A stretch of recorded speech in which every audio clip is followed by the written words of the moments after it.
maqaa keessanii fi akkasuma waldaa keessan Waaqayyo lafa kanatti maal akkasiniif godhee saba kanaaf dhugaa ba'a. Maqaan koo Tigist Kabbataan jedhama. Anan dhufee ganda Gujeen jedhamurraayi. Waldaan koo waldaa Labsituu Kiristoositti. Anan dhugaa bu'aas dhufee micooma koshii jabduu tana waggaa 8 mataa ishii kun mammadaa guyyaa tokko boqonnaa argadheen beeku ishiinis harka irraan taa'u akka malee mammadaa ture.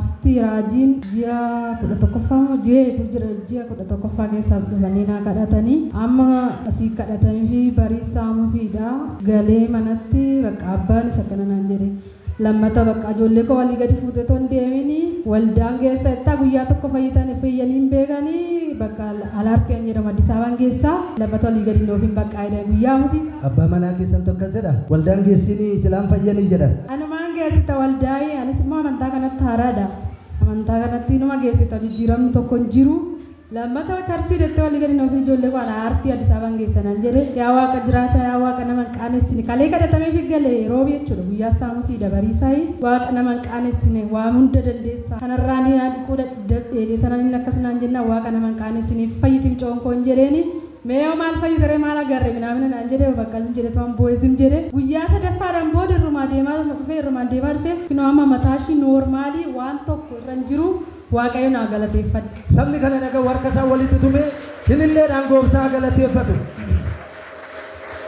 Baay'ee kan sinni obboleettiin kun amantii kanaaf ani haaraadha.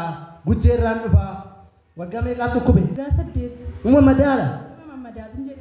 Mataa mucaa kana waggaa 8 fi madaa abbaan manaa kun amantii kanatti miti sila waldaa geessita har'aa kaaftee waldaan dhaqini meerre fayyinni hin jiru naan jennaan ani waaqumatti hamboo'e raajiin yeroo darbe gaafa ji'a 11ffaa nuu kadhatanii mataa mucaa ramadaan dhabameera Waaqayyo lafa kanatti na fayyise jechaa jiru harka keessa walitti tumaa fi Waaqayyoon galateeffadha.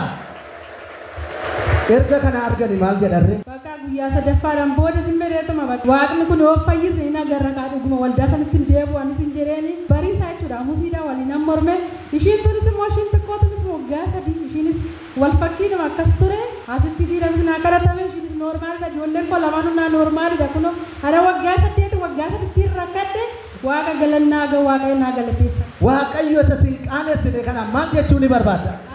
Waaqayyo nama qaanessi kana abdiin kutina anis immoo gaanni lammata ijoollee koo charchiin geessinu gaanni naan jedhu san odoon ishee alartii geesse yookaan fayyuu dandeessi yookaan fayyuu dhiisuu dandeessi ani immoo ittuma namanee waaqa nama qaanessine dhuguma nan qaanessine hin jedhani nan qaanessine kunoo Waaqayyo diina dura diinarra na dhaabee fuula keessan na dhaabee ijoolleen koo fayyaa isaanii kunoo mataa isaanii dha'ee fi ijoollee fakkaatanii too deemuu rabbi naa galateeffadha. Maaloo Waaqayyoon galateeffadha dhuga baatii ajaa'ibsiisaati Waaqayyo bara kee haa eebbisu dhala kee haa eebbisu bara baraan dhugaa baatii ta'e gara iddoo keetti harka keessaniin simadha.